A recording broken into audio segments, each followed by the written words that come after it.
Lanjut ke slide berikutnya, kita akan membahas salah satu fondasi terpenting dalam praktis akuntansi, yaitu aturan debit dan kredit. Memahami aturan ini adalah kunci utama agar kalian bisa mencatat jurnal umum dengan benar tanpa rasa ragu. Secara sederhana, kita membagi akun ke dalam dua kelompok besar berdasarkan perlakuannya saat bertambah.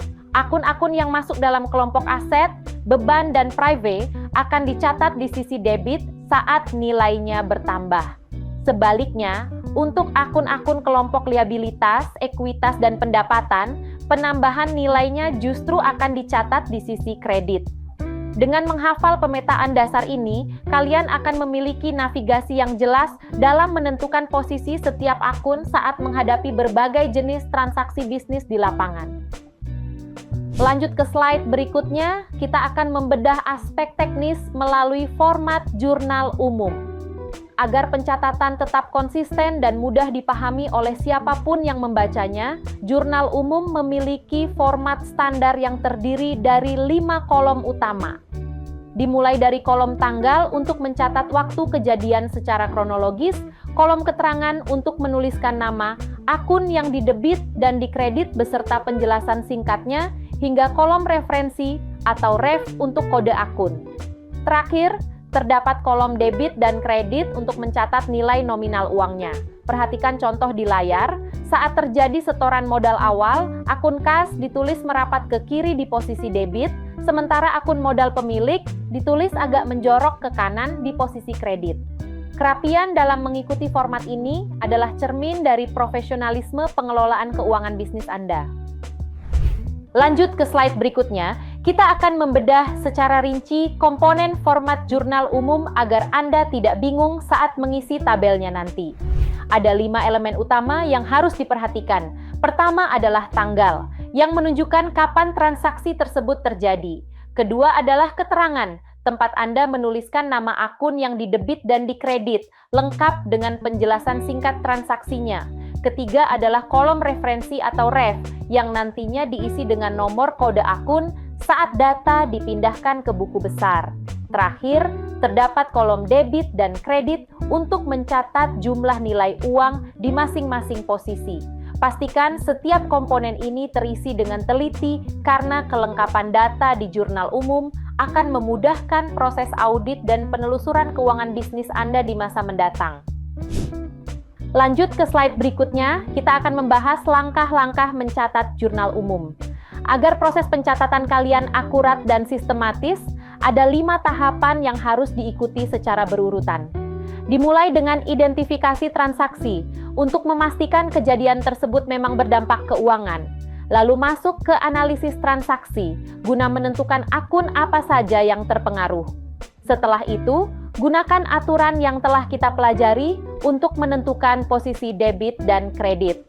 Langkah keempat adalah mencatat ke dalam jurnal sesuai format standar yang mencakup tanggal, nama akun, dan nilai nominalnya.